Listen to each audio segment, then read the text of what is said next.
Саламатсыздарбы? Фонариктин жиндиси керек дегендерге мынау сиздер айткан, сиздер заказ алган фонариктерди алып келдик. Бул фонариктер жөнөкөй фонарик эмес, аягына чейин карап туруңуздар. Мен сиздерге азыр ар бирин ачып, комплегинде эмнелер бар, бүт бардыгын обзор кылып көргөзүп берем. Фонарикти мынандай түндө текшерип көрүш керек да. Фонариктин күчтүүсү ушундай да билинет. Биринчи мынау фонарикти ачып көргөзөбүз. Буну ача турган болсок, ичинде комплегинде мына LED фарлар, туманниктери бар. Бул жерде 1, 2, 3, 4 расцветкасы бар. Кызыл, сары, көк, анан лупа мындай тунук свети бар. Андан кийин ремен тала түзгө чыкканда алып жүрөсүздөр. Азыр мына түсүн көргөзөбүз. Сырткы көрүнүшүн бир сыйра тааныштырып кетейин. Бул жерден канча заряд калганын көргөзүп турат. 0дөн баштап 100%ке чейин ушул жерден азайып, көбөйүп, ушул жерден билип турсаңыздар болот, канча заряд калганын. Андан кийин мына жерде штатив бар. Штатив салынат кадимгидей эле. Андан кийин мына жерин көргөзүп коелу. Мына жерден зарядтайсыздар. Кадимгидей 220 вольт менен зарядтайсыздар. Телефон зарядтаган головка менен зарядтайсыздар. Андан кийин мына зарядник, телефонду дагы ушул жерден зарядтасаңыздар болот.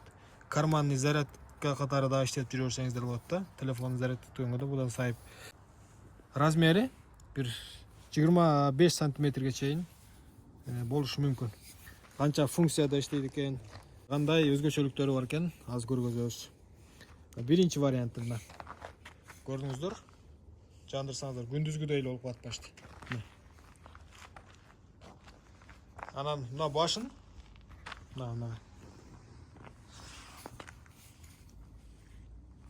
нарак түртсөңүздөр, мына узакка. Мына үйдө, сарайда жүргөндө мынаны иштете бересиздер. Үйдө, сарайда жүргөндө ушуну иштете бересиздер. Андан кийин талаага же болбосо охотага чыгып кала турган болсоңуздар, мына өтө күчтүү бунусучу мына.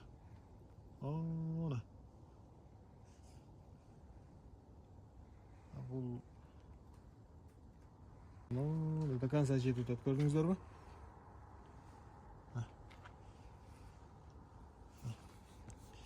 Баягы интернеттеги колду ысытат турган камера немелер, фонариктер ушуларына. Колду азма-аз ысытат.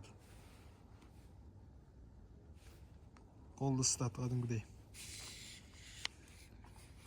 Биринчи функциясы ушул. Мына. Экинчиси мына.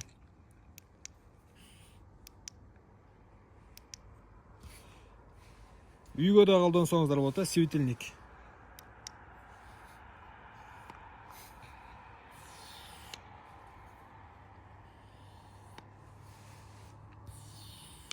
Светильниктин да 3 положениясы бар. Бир бассаңыздар жанат, экинчиси слабыйраак, үчүнчүсү дагы болуп турат. Өзү слабый болуп, сильный болуп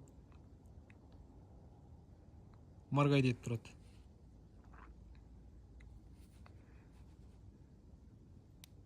Бул светильник.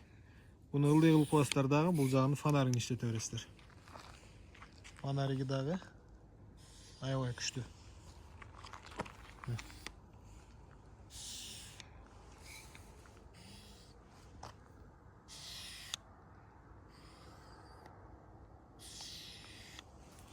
Көрдүңүздөр да.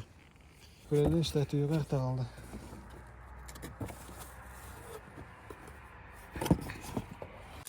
Тугандар, азында фараларын сиздерге көргөзбөй эле коеюн. Мына жерде расцветкаларын көрдүңүздөр.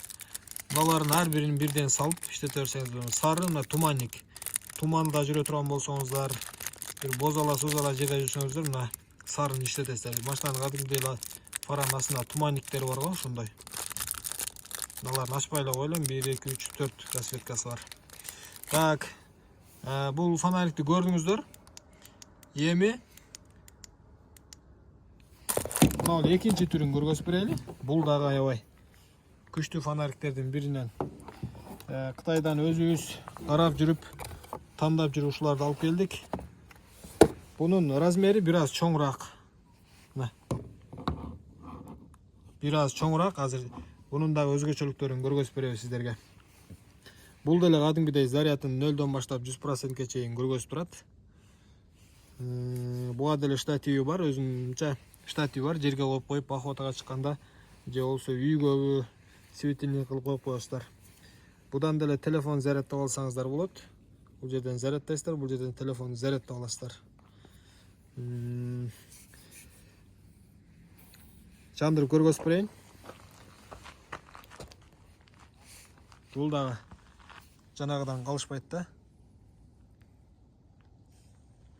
Жанагыдан күчтүүлүк аңгылат болчу.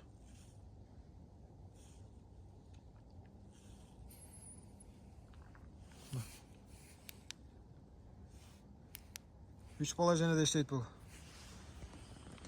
1 2 бунусу күчтүүрөөк. 3 бунусу будан да күчтүүрөөк.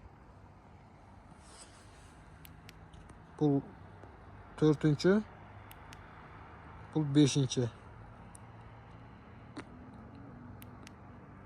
Көрдүңүздөр да. Бунун эми өзгөчөлүгүн көргөзүп берейин. Эң таң каларлык жери мына жерде. Мына бул аркасын көрдүңүздөр. Бул аркасын мындай бир переходниги бар. Мынакей. Мындай переходник.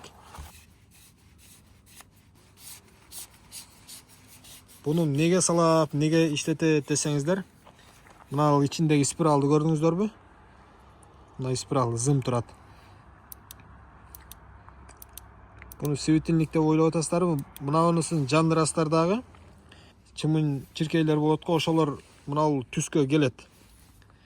Ушундай түстү жакшы көрөт да, келет дагы ана зымдарга келип уруну эле өлө берет. Розеткага 220га үйгө ушундай светте сайып коюп, ана чымын чиркейлер урунуп түшө берет го, ошол сыяктуу да. Бул кыскасы чымын чиркей өлтүрөт бул түс. Буну өчүрүп туруп, мынасын жандырып койсоңуздар, светильник үйгө. Кадимгидей светильник кылып иштете берсеңиздер болот. Bunun özgöçөлүгү ушуда. Эгер бунун кереги жок, бекер ашыкча десеңиздер, буну чыгарасыздар дагы.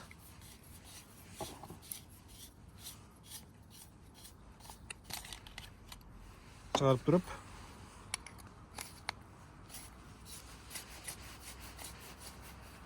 өзүн эле иштете бересиздер. Фонариктин күчтүүлүгүн көрдүңүздөрбү? Анан кийин азыр свет көбөйчүп атат, көрүп атасыздар. Багында ограничение коюп койду. Мынандай лампочкаларды алсаңыздар болот. Бир зарядтап коесуздар. Буда да 3 положенияда иштейт. Сарайга илип койсоңуздар болот, туалеттерге илип койсоңуздар болот.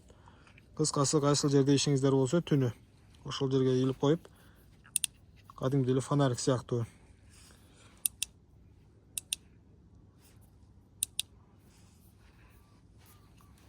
Зарядталы бир зарядтап койсоңуздар кыйлага жетет. Туугандар, эми баасына келе турган болсок, мына бул фонариктер 3,5 миң сомдон. Кааласаңыздар бунусун алсаңыздар болот, кааласаңыздар бунусун алсаңыздар болот. Кимге кандай жаккан болсо алып кете бересиздер. Мына бул фонариктер 350 сомдон. 350 сомдон. Ар биригө бирден экиден алып коюшуңуздар керек, арзан. 350 сом эмне келет, азыр эчтемке келбейт. Андан кийинки дагы бир солнечный панель менен иштейт. Айрыкча бул айылдарга, жайлоолорго керек да, мыналчы. Мынан солнечный панель. Азыр дагы көргөзүп берем.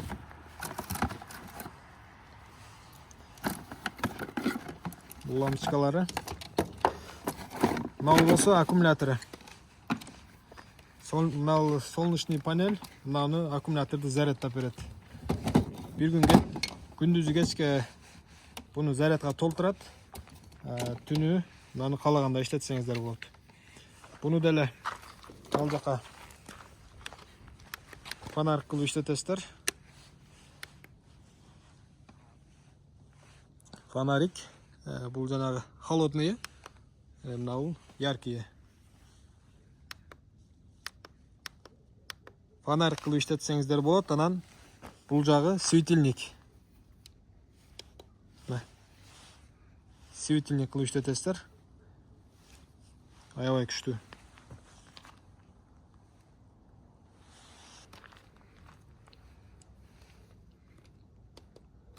Андан кийин мындай лампочкалар бар. Мына лампочкаларды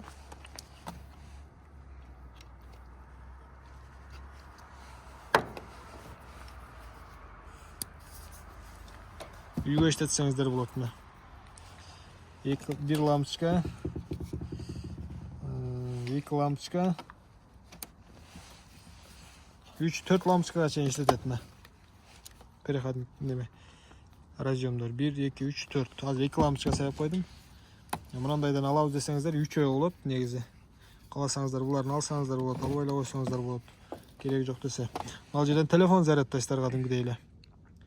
Ал жерден 220 менен эле зарядтап койсоңуздар да болот. Мынанын кереги жок. Бул иштетпейм десеңиздер, мына ал жерден кадимгидей эле розеткага зарядтап алсаңыздар болот. Ошол. Бунун баасы 2700 сом. Мынанын баасычы. Алам дегендер болсо, астыга номер калтырып коем. Жайлоого өтө керек булчу. Күндүзү кечке мындан күндөн заряд толтуруп алат, түнү менен жарык кылып берет да. Биздин каналга катталыңыздар дагы ошого окшогон керектүү нерселерди алып иштетип турсаңыздар болот.